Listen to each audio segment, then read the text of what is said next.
Achtung. Welcome to We Have Ways of Making You Talk with me, Murray and James Holland. And how are you, Jim? Yeah, I'm feeling a bit windswept, if I'm honest. Yeah. You're in the eye. Well, you're not the eye of the storm. The eye of the storm's quite a bit, isn't it? Did it come through Wiltshire? Yeah, it did, and it blew an absolute hoolie, and there's loads of trees down all the rest of it. I mean, we were very lucky we didn't get any electricity off or anything like that, so that's all good. Yeah. It's mainly the poor old ash trees that have come down. You know, they're all covered with ash dieback now. So so that's really bad. But on the other hand, on the bright side, I've got my first cricket net this morning, so I'm very excited about that this season. Get back into the swing of things. You're in France, aren't you? I'm in France. Yeah. So if the regular listener noticed, there's a slight difference in the timbre of my recording at this end. I'm in France, home of the Aztec toad. Although he doesn't come out in February, I don't think. Does he not? Okay, it's a bit too chilly. No, it's a bit too chilly. Season. Although actually, it's clear blue skies here and everything. It's really rather lovely. We've got lucky in the Pyrenees in the distance and all that sort of stuff. Well, I'm very happy for you, and you haven't been doing any escape across the Pyrenees trails or anything like that when you've been over there. No, not on this occasion. No. We're basically having the Halifax, house renovated. There is the Halifax. There's the Halifax that was was dropping stuff for the Mackie, which is why it was around here in this part of the world in the first place. Yeah. And it's there's not an official CWGC grave for them. It's a local memorial that the locals put in, and there's wreckage still up in the hill. So you park up in the right place, and then you walk up, and it's sort of a mile and a half up the hill, and then there it is, and there's ammunition casings and all that sort of stuff. How amazing! Yeah.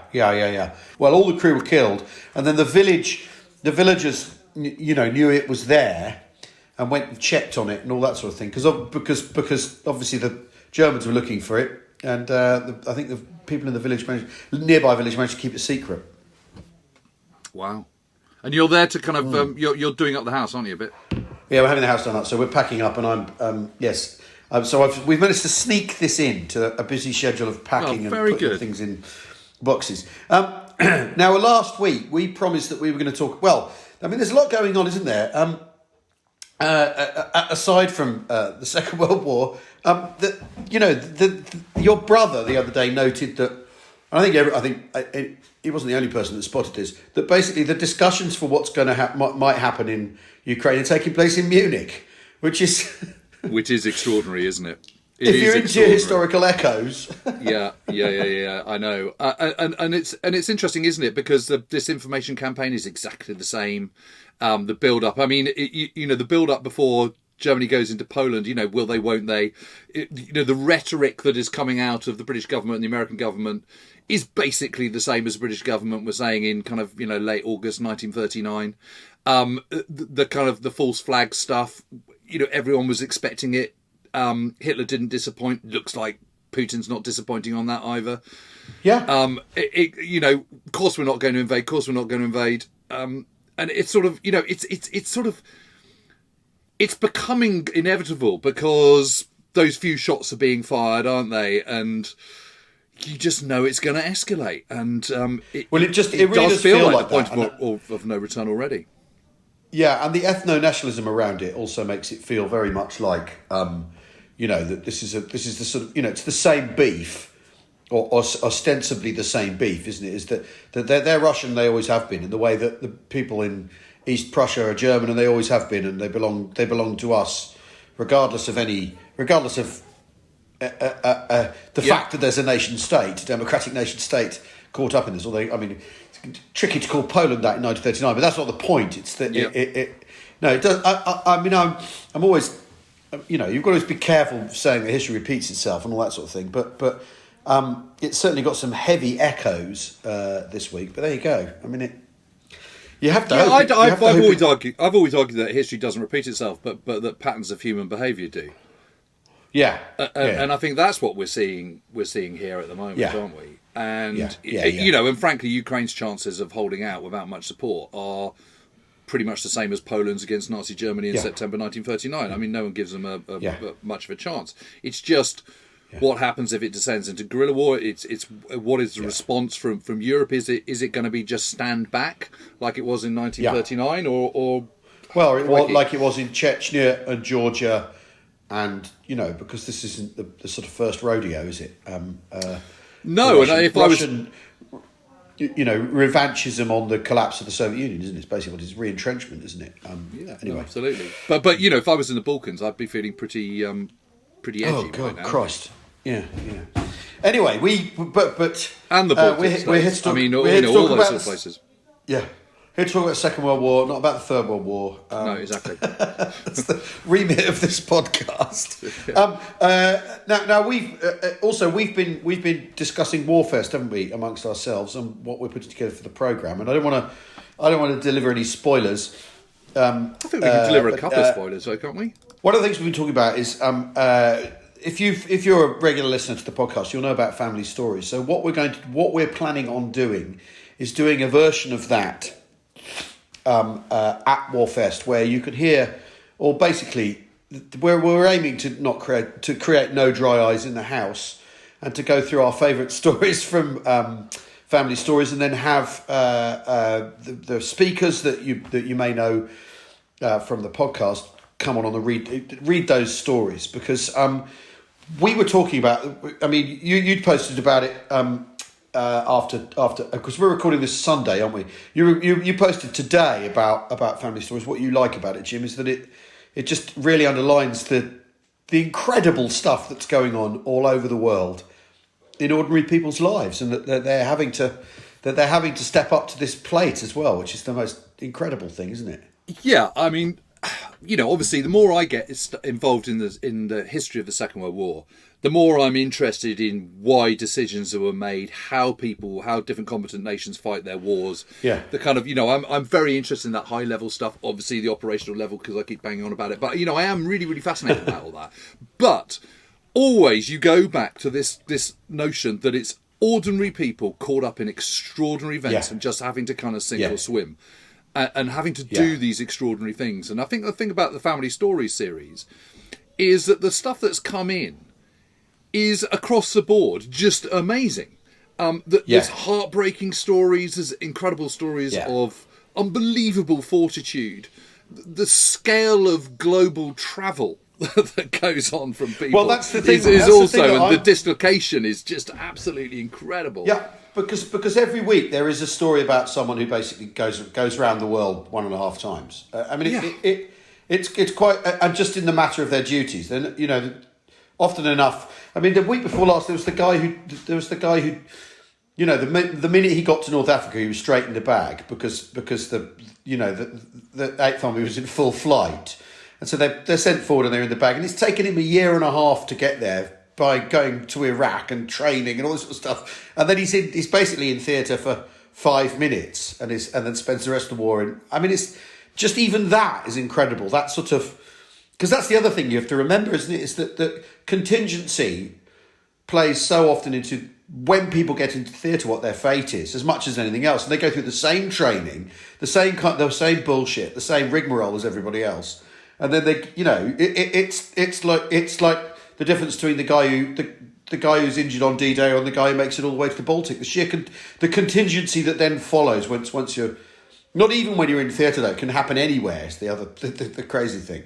Yeah, and linking to that is just the huge impact that chance, luck, good fortune, a millimetre, a half inch, a hair's breadth comes to whether people live or die or get badly maimed. It's just absolutely astonishing.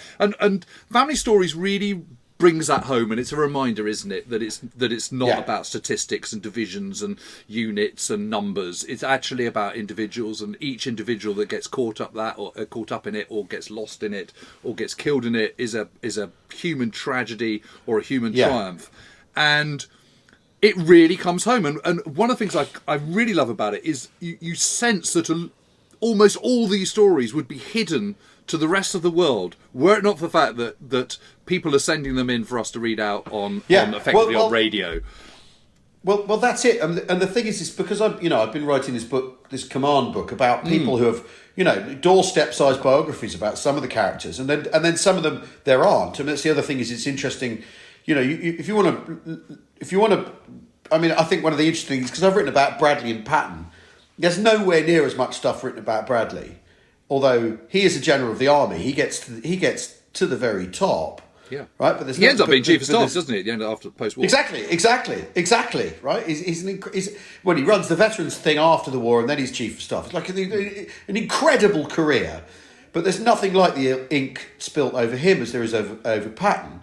Right. But then when you look at someone like, and we'll probably talk about him in a minute. Someone like Alistair Pearson, who's a lieutenant colonel in 6th Airborne, who is in charge of 8 battalion commander. He basically disappears from the record. Yeah, and there's a book written. It was written about him in the early 80s, I think, when everyone thought he was going to die, and they thought we need to get Jock Pearson's stories down because they're awfully good.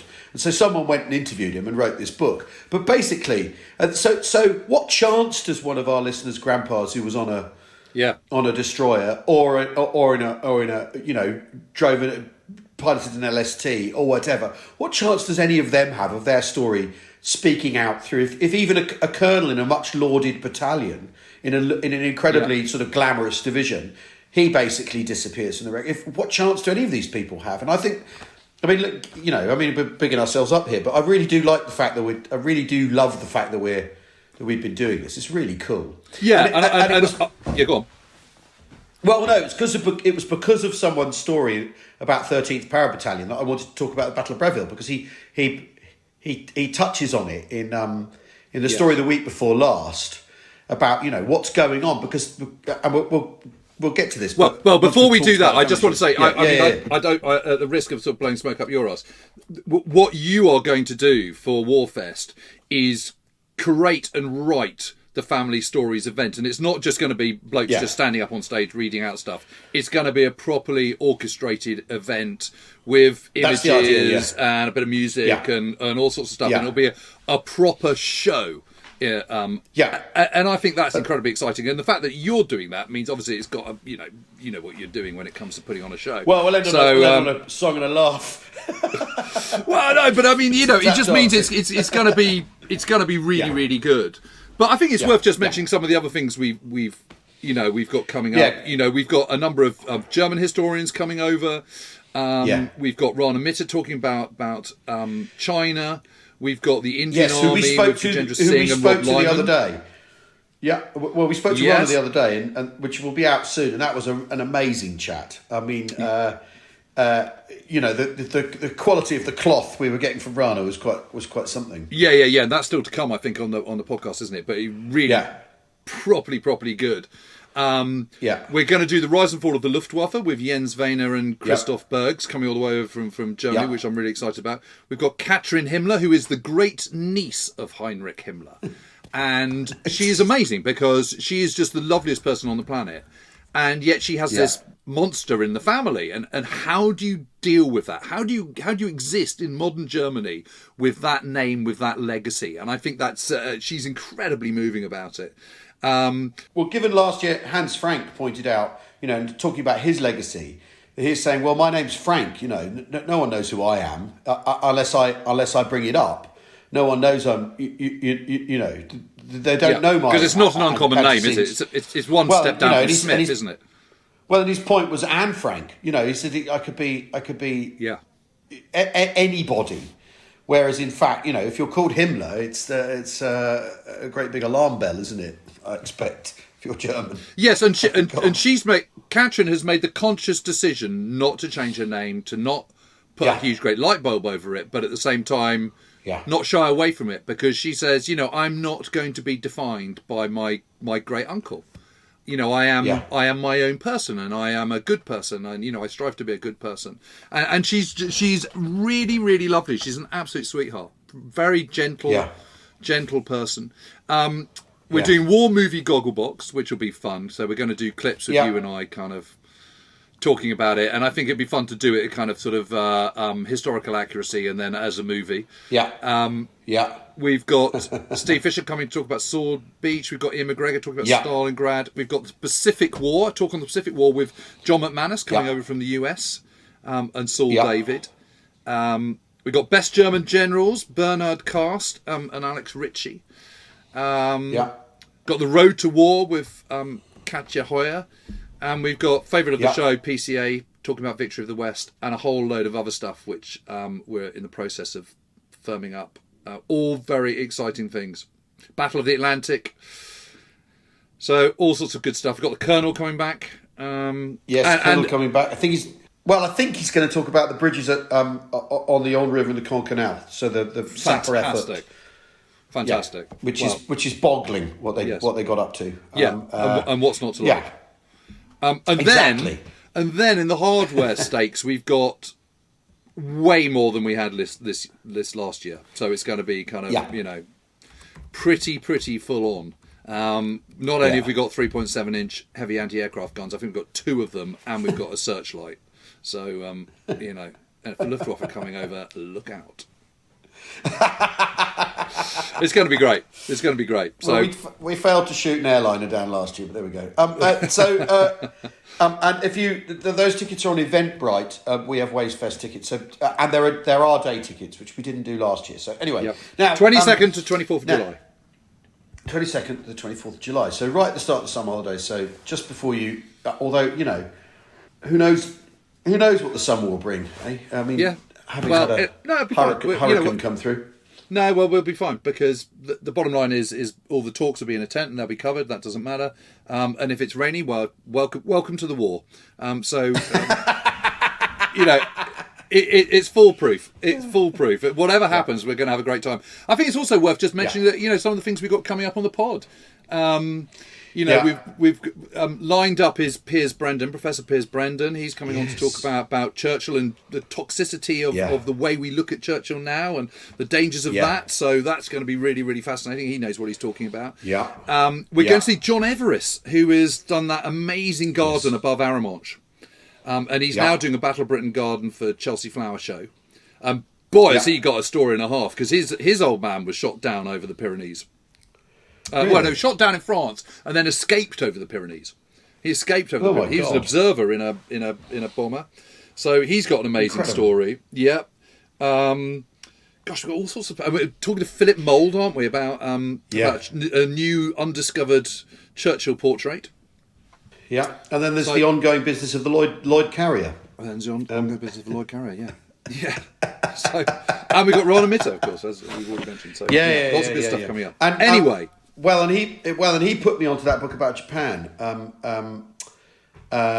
which is absolutely incredible, by one of his students. It's a Hero, I think it's a Hero. Yeah, and that is absolutely amazing, because he makes the point that in the run up to it's about the run up to Pearl Harbor. So it's about the Japanese decision making process in the run up to deciding to attack the US, basically. And he says you've got a real problem with the records, because everyone's talking to each other at cabinet meetings or War Office committee meetings. They're all talking to each other basically to try and agree with each other, and then privately they're all saying to each other, "We can't possibly do this. It's madness." And they dare. Right, but they're not saying it. They're not saying it when they're together. They're not saying it. They're not saying it when they're together, and they're not saying it when there's someone who they think they better not say that in front of. Right. So he says it's essentially kind of. Let me find the actual name of this book, because it's 1941. I think it's Japan in 1941. It's 1940. That's right. Yeah. Because I've just ordered it. I've just ordered it on your recommendation. Yeah. What's it called? Japan 1941 by Eri Hotta. That's it. Yeah. And it's extraordinary, and this thing of that basically slicing through the records is really, really hard, because it's and he says it's a cultural thing that getting a translation. He says that obviously you don't know what's going on. You've got what's written down, but you don't know what's going on between the people. You don't know what the pauses are, and you don't know where the irony is in the conversations, and you don't know. The nudge, wink, wink that's going on, and that also there's this basic thing that people really don't they don't really feel they've got any other option than to go to war with America, but they also don't think they don't really think they're going to win.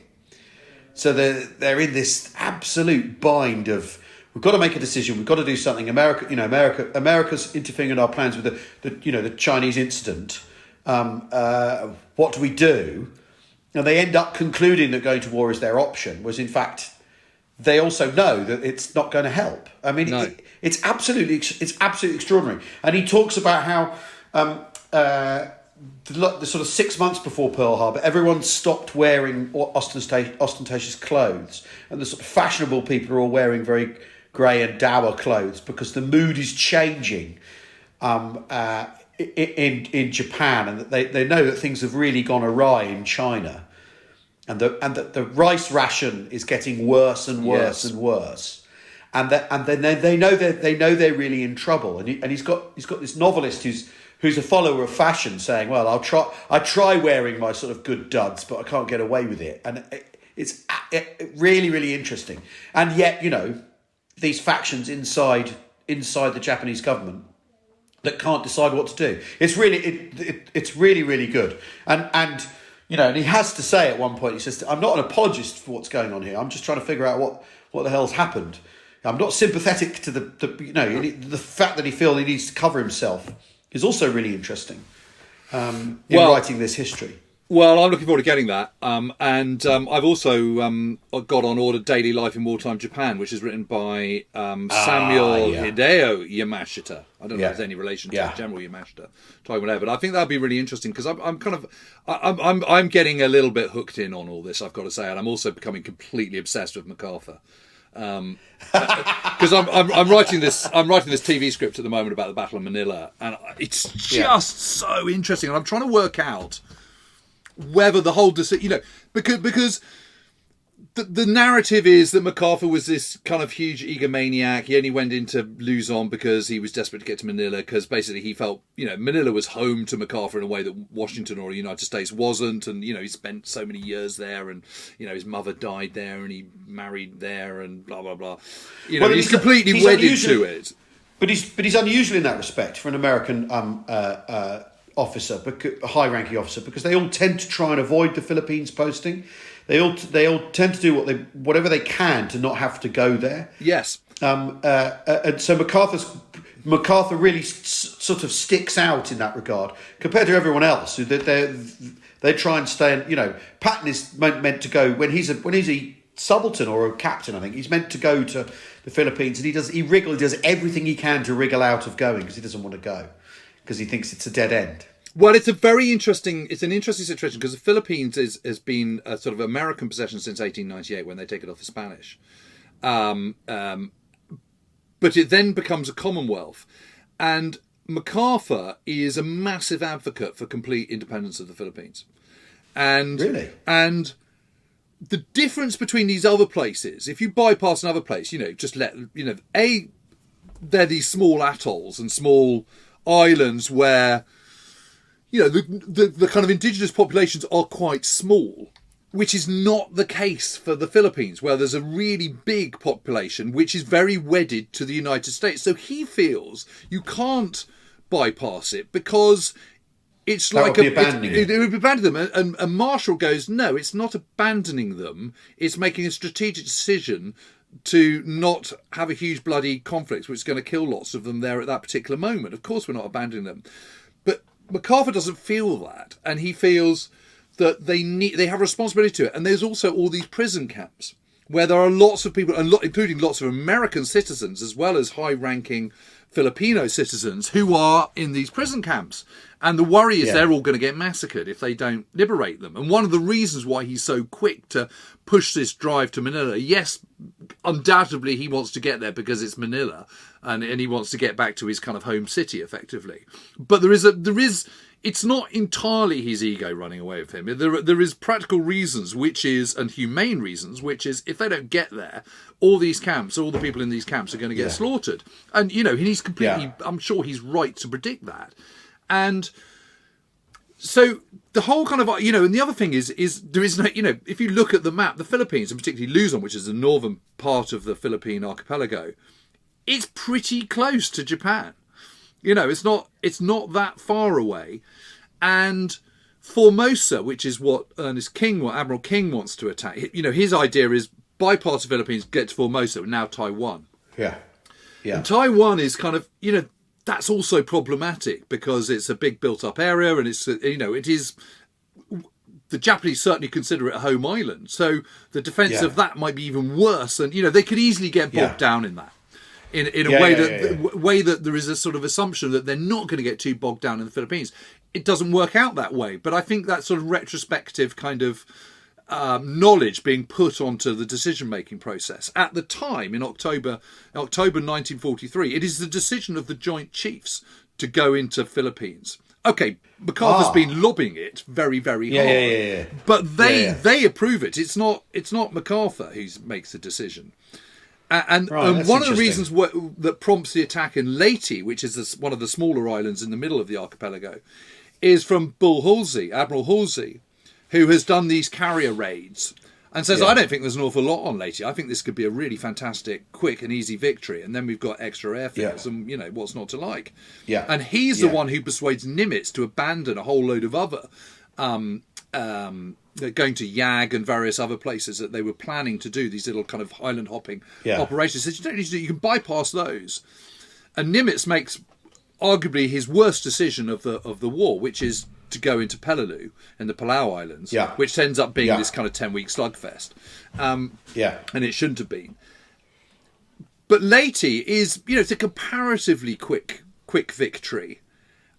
And having got Leyte and got those airfields there, and then got Mindoro, then going to Luzon seems the obvious next thing to do. Yeah. And it's just that it turns into this huge slugfest. But the key areas are capturing Manila and stuff. You know, it's captured by the 3rd of March 1945 after the 9th of January landings. And although, you know, there are still operations going on in the mountains until August, you know, they're not... Yeah, they're out of the picture. Yeah. They're out of the picture. They're not strategically significant at all. And so I think one can, you know, you can argue that actually MacArthur's decision to go into Luzon doesn't look quite as self-serving and ego-driven as perhaps it does in retrospect. I think that's the point. But I think that's quite interesting. And he is clearly a great man. Well, and you've also, I mean, the other thing to remember with America is it is an imperial power. It's an imperial power. So this is an imperial power consideration, and isn't it? Because after all, if all the main players in the Philippines are murdered, then who's he going to? And if he believes in America extracting itself from the Philippines and Filipino independence, who's he going to do the deal with? And who are you going to do the deal with? So you want known political elements involved in post-war settlement, don't you? Rather than something fresh springing up out of nowhere that you might not have any grip on politically. You know what I mean? Yeah. And so that must be part of the sort of cogitation and calculation that's going on, because America is an imperial power, and this is its empire. This is where it's doing empire, which is the irony, of course, that the Americans think that Burma is a British imperial sideshow. It's just the British trying to prop up the British Empire or defend the British Empire in India. That in actual fact, the Philippines that's the American empire. No two ways about it. Yeah. I mean, you know, the irony, of course, is after all that Pearl Harbor is on Hawaii, which is an American imperial possession. It's not a state at the time, and so on. But we don't dwell on that, do we? Well, no, we don't. We don't. But I, you know, I suppose my mind dwell on it because we don't dwell on it because the Americans have not dwelt on that and have made a point of not expressing things in terms of an American empire, an imperial sphere of interest, if you want. Whereas in fact, that's actually what's going on here. You know, where Rob calls, you know, the Burma War of Empires, but I think you could talk about the Pacific War between America and Japan as a war of empires as well. Well, Philippines, absolutely, unquestionably, and you know, it may seem very distant to people in Washington, but it is part of their kind of imperial possessions, even though it's got Commonwealth status and MacArthur's kind of independence.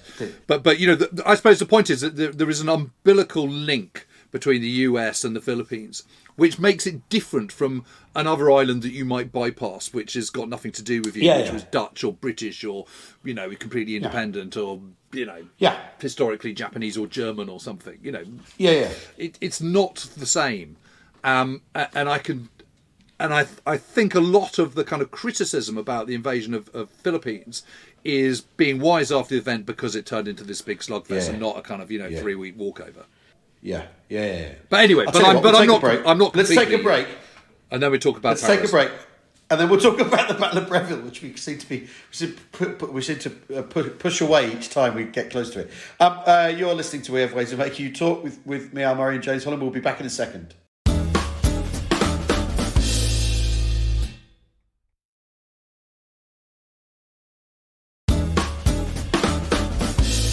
Welcome back to We Have Ways of Making You Talk.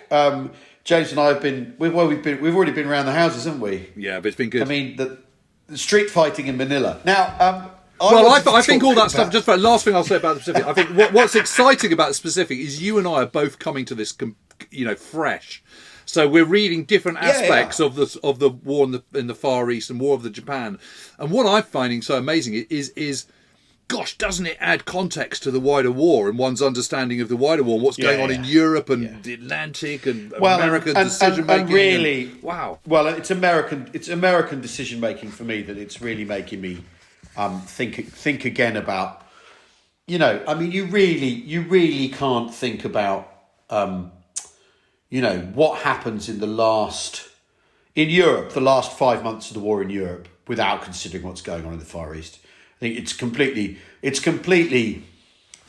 foolish not to consider it. And what's really interesting is you've got, in Europe you've got because Bradley, having read a lot of Bradley stuff lately, Bradley's livid about Montgomery saying, "Oh, we should go to Berlin," and then Montgomery's told, "No, you're not doing that. That's not going to happen." Ike stands him down, says you can't do that. You're going to the Baltic. You've got to make sure that that we deal with Denmark rather than get to Denmark before the Soviets. That's what you've got to do. That's more important. So and Bradley describes Montgomery as the tail between his legs and because he hates him. But obviously Bradley knows that so much of this decision making is to do with the Far East, and the fact that Montgomery can't see out, I think he can't see outside that, because he's thinking in terms of political victory and that you take the enemy's capital, and that's how you win. Because Montgomery's thinking in terms of the First World War, we didn't do that. We didn't defeat the Germans explicitly, and we need to. That's his political calculus, isn't it? Yeah. And Bradley knows perfectly well that they're thinking, "Oh shit, home islands are next." Yeah, and they really are planning for that, and they really are trying to figure out how to.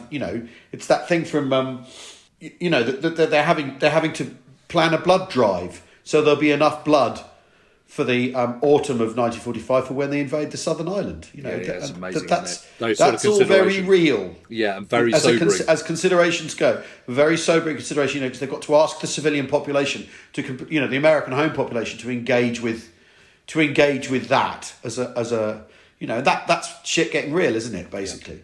Yeah. Anyway, on the subject of shit getting real, I thought we'd talk about the Battle of Breville because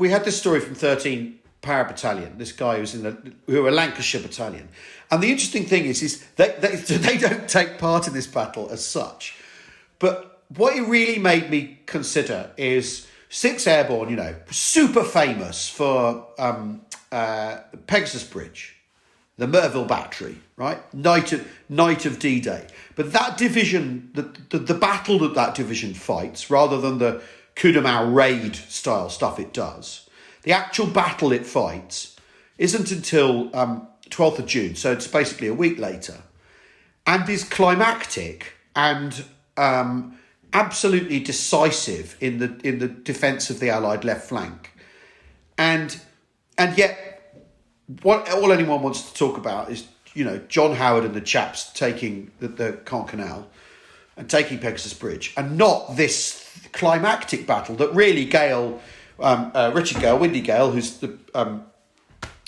commanding officer of 6th Airborne, knows he's going to have to fight at some point. And this is Exactly, the that's the 12th, 13th of June, isn't it? This is up on there. It's the Bois de Bavent and the Battle of Breville. And there's a load of fighting on the 11th as well, which 9th Parachute Battalion have to do as well. So basically, there's this sort of, there's the three DZs and the LZ.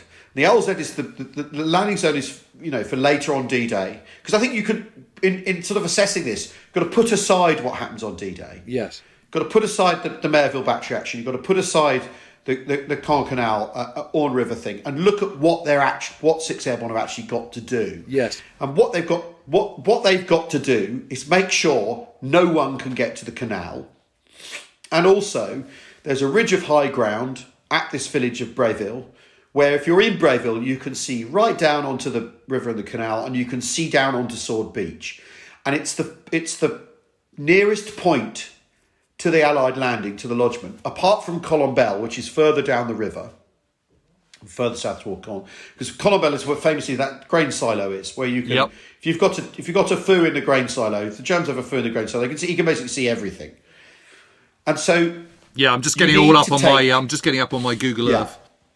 So you need to take Breville, where you look at Google Earth. So what's really interesting about the countryside here is it's lots of wide open spaces. So it's not bocage fighting like we think of. You've got those small orchards, which are very, very dense and tend to be walled, which form these sort of strong points, and woods. But basically it's wide open fields. And there's the road up from Bréville to Amfreville. Yes, and Le Mariquet, and there's a drop zone in the middle of that space. Yep, and that's a really obvious one. And one can stand on. There's a water tower on the Breville Ridge. Yeah, it's not the same water tower, but there was a water tower there in 1944. Yeah. And you can stand on that, and you can look down, and you just go drop zone right in front of you. It's completely obvious.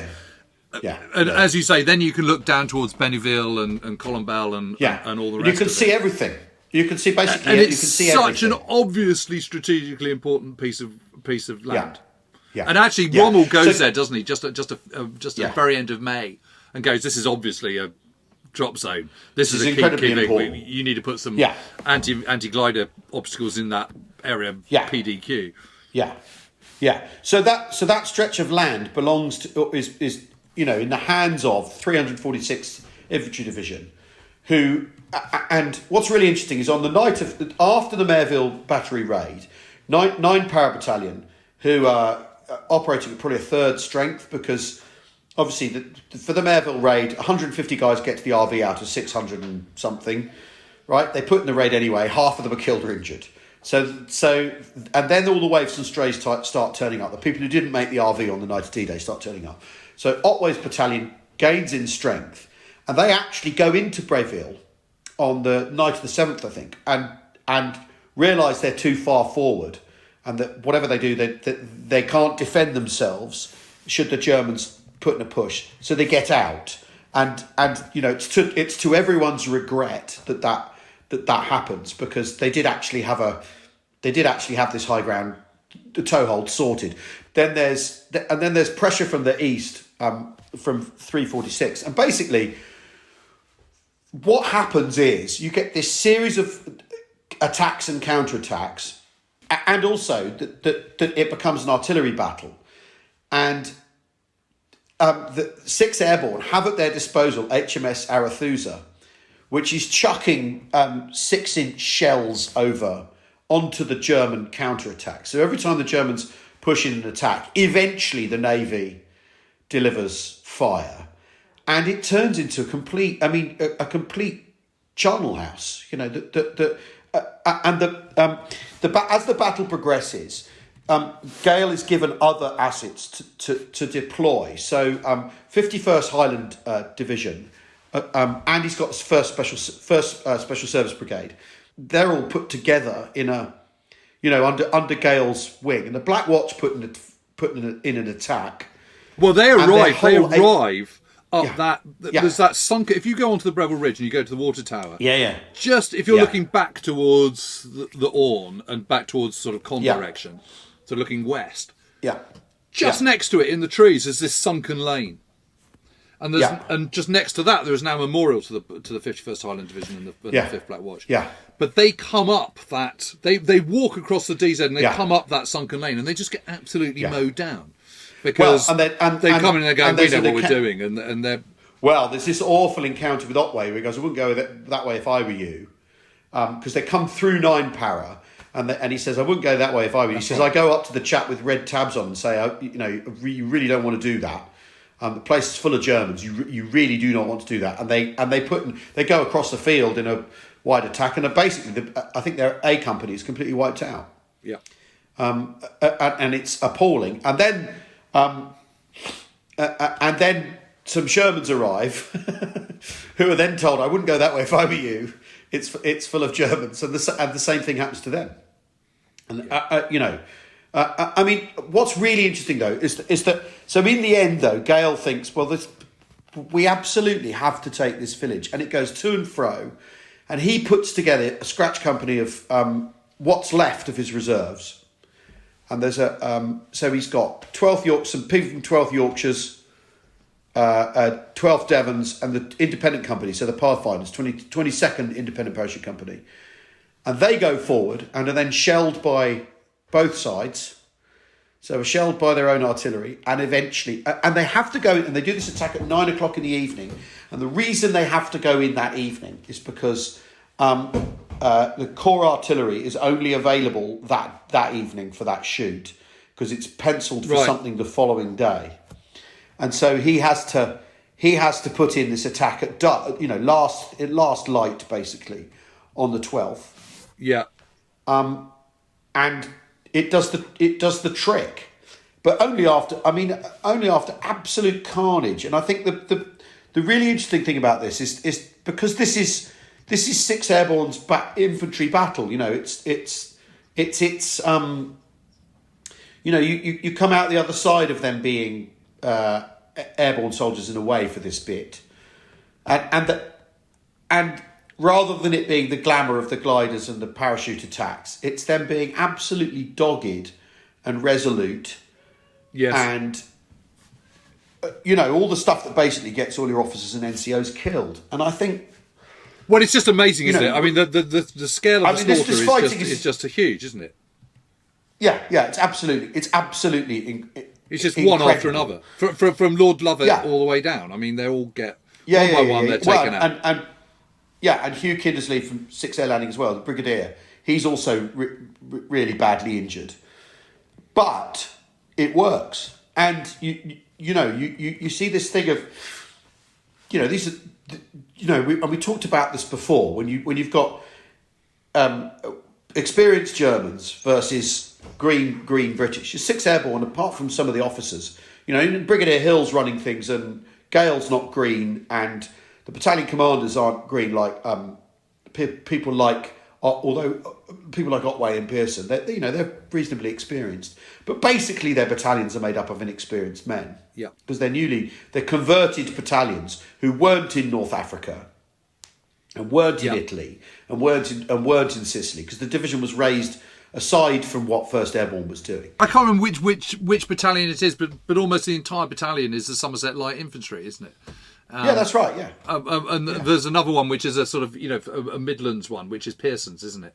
They're that's from right. some Midlands based Northants or something. Yeah, they're Warwicks. They're Warwicks or something. Yeah. Well, Hill. I mean, you bring Hill up. He's injured on D-Day because he's bombed by the Americans on D-Day, and has a big wound in his buttock, and spends the rest of the campaign basically patched up. And Hill puts in counterattacks himself personally because there are no officers about, because things have gone so. I mean, it's not that things. Well, you've got to. I mean, a question to ask here is: have things gone wrong here? Are they? Is this as good as as well as they can go? Because the casualty bill, you've got 120 people in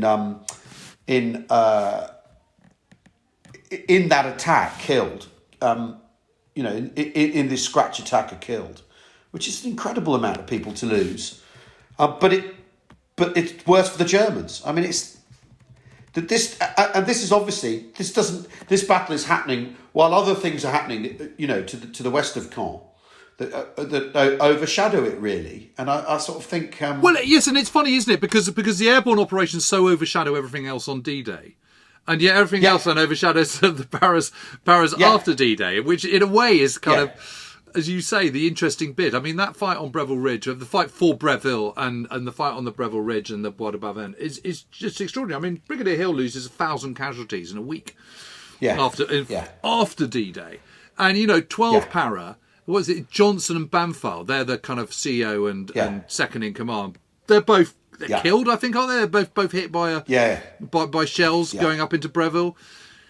And it's amazing now because you can go to one can go to Breville and you can then walk along that road that links from that runs along the ridge where there's that sunken lane dropping back down onto the sort of Ronville area, and you can see the Chateau Saint-Côme, can't you? In the and that line, that road line, that hedge line, exactly, and they get decimated, of course, again, and all along that line were foxholes in the hedgerows, and there's a house, isn't there, just behind the hedgerow, a bit further on, and in the cellars that was a medical post, and there's still graffiti in there and stuff.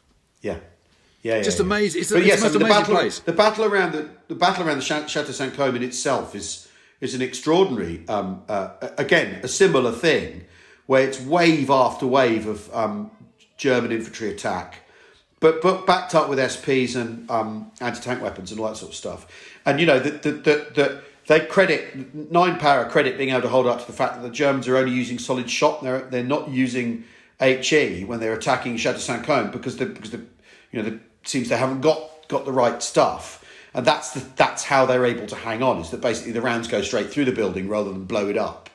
And when you're making those calculations, and it's about putting in pressing attacks with Piats, guys grabbing Bren carriers, picking up the 6-pounder that's stuck the other side of the other side of the orchard and bringing it across and getting a couple of rounds in and all that sort of thing. Absolutely desperate sort of last stand stuff that 9 para are doing, and they're not even the main Breville battle. That's the thing. No. Well, I think the other thing that's amazing about it is that you're making the point that a lot of these guys have not seen combat before, but their superior training, their higher level of the fact that they are an elite unit in slightly air commas, means that they've got this crucial thing that there aren't just 6 people in the platoon who are going to stand up. They all will. And so you repeatedly see the situation where they're really under extreme pressure. They don't crack. They hold out and someone steps up to the plate. A sergeant, a corporal, a half-jack, a second lieutenant to the role of a captain or a major. You see it time and time again.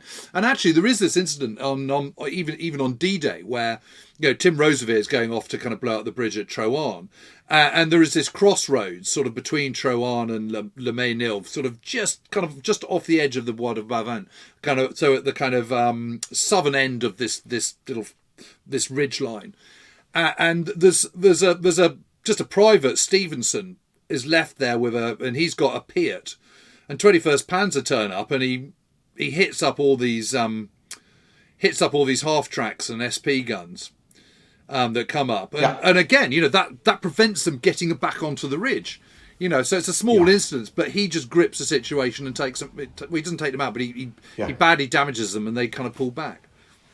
Well, I mean, all you've got to do is make them think twice, isn't it? That's the thing. And, that's right. With armour, it is the most extraordinary battles. And then basically they then sit in the line for another month, and not a lot happens. Although further south, you've got 8 para in the Bois de Bavent, led by Pearson. There's the road that comes up from Troarn that's coming up into the divisional area. Yep. And they run a campaign. Yes, and that's where Stevenson is with his Piat on D-Day. It's just exactly that spot. It's absolutely, and they run this extraordinary campaign where they're in the wood, and they pop out and do this very aggressive patrolling and make that road inaccessible to the Germans. The Germans are never quite sure what strength Pearson's men are in that wood, and he runs his own little private battle south of the rest of the division. It's quite incredible, and yet and yet Second Ox and Bucks go into the reserve as soon as they've done Pegasus Bridge. They're held, and then they move down to, they move down to Escoville, after all this, eventually. I mean, it's just the most amazing battle. I think it's fair to say. Yeah, and that Pearson stuff is fantastic, isn't it? It's people forget that also on D-Day and beyond. One of the key things was getting all those bridges across the River Deve, and blowing those up. So what you want to do is you want to make it hard for the Germans to get up onto the ridge. You want to protect your bridges further west, the Orne and the Caen Canal, obviously, but you want to hold that high ground, and you want to make it as difficult as possible for the Germans to get across to that high ground. So smashing all the bridges around the Deve, which runs roughly kind of sort of north to south, or rather south to north, is also absolutely vital. But that's a kind of backstory, and that's a D-Day backstory. And one of the reasons it's a D-Day backstory is because no one goes there because it's just a little bit too far. And if you go, you can get to Pegasus Bridge really easy in your day trip, and also see Sword and Gold and Juno. But to go to Troan just is, Well, but and yes, exactly. You can go up to the cemetery at Ronville and get the sense of the place, and that's all you need to do. I mean, it's very. I mean, this whole because 6 Airborne isn't very large. That's the other thing is it's only 6,000 men in its full strength that are landed. But once it's done, so that they're amalgamated, but then also that they can have these 51st Highlander given to them, but it's all quite conditional, and whether you get their artillery or not is all quite conditional and all that sort of thing. Yeah, and I think that the fact that they have to put in this attack because there's no artillery the following day shows that all the way across the lodgement people are putting out their local fires, aren't they? Yeah, and that very often when we talk about D-Day, we talk about D-Day rather than because it's not a D-Day's about D-Day's about D+1. D+1 is about D+2. If you see what I mean, I do. That's the way you need to think about it. And this is the battle Gale expects to fight. But I mean, Neil Barber's written a book about 9 Para called The Day the Devils Dropped In, and so he's got Merville and then the account of the fighting at the Chateau Saint-Côme, and I recommend that to anybody because it's absolutely hair-raising. Okay, what's it called? There's a moment, the day the Devils dropped in, and he managed to speak to everyone who was still alive in sort of 2001. There's a moment where the Padre comes down, marches through the chaos and nails the battalion flag to a tree, and then marches back off, and they're like, right, okay, Padre. Fantastic. Well, Fred Glover, who I knew, stuff. he was in 9 Para. Yeah. I mean, it's because after all, there's dispute, isn't there, as to how effectively they did spike the guns at Merville, and whether there were any guns at Merville, and whether in fact it was the Special Service Brigade who the following day went up and actually spiked the guns. There's all that Commando Airborne rivalry about what happens at Merville, but I sort of that's not the whole story, and the whole story is this incredible. And you think I was reminded of Waterloo by it, because you've got wide open fields, you've got charges at farmhouses, you've got ridges and all that sort of stuff, and apart from 13th, 18th Lancers make an appearance, and there are some SP guns, but it really they feel like heavy cavalry in this. It feels like a Waterloo type encounter with, down to musketry and bayonets and farmhouses and all that sort of stuff. It's got that character, I think. Well, and the other thing is it is a great place to go and visit because it's changed very little. Okay, Breville was completely mashed and it's been rebuilt, but the lay of the land, the Bois de Bavent has pretty much exactly the same fingerprint it did in 1944. Chateau de Saint-Côme is still there. You can look at that Breville Ridge road and see where 9 Para and 12 Para were. It's just a bypass. It's just a bypass through the bottom of the Bois de Bavent, isn't it? But the rest of it is pretty much the same. Troan looks the same. All these places and Roubaix and all the rest of it. Bure. It's a fantastic place, and it's a really good place to visit. Actually, we're doing this trip to Normandy in very end of March, beginning of April, and actually, but that's on the list. We're heading up there, which is good. Brilliant. Anyway, well, okay. Well, I think that's That'll do us for today, won't it, Jim? Yeah, I think so. That's a big range. I'm not sure who we've got on Thursday. Who have we got on Thursday, do you know? I can't remember. Maybe it's Rana, who knows? Someone brilliant and fascinating. Someone brilliant. That's who it'll be. We'll see you all soon. Thanks very much for listening, everyone. Cheerio. Cheerio.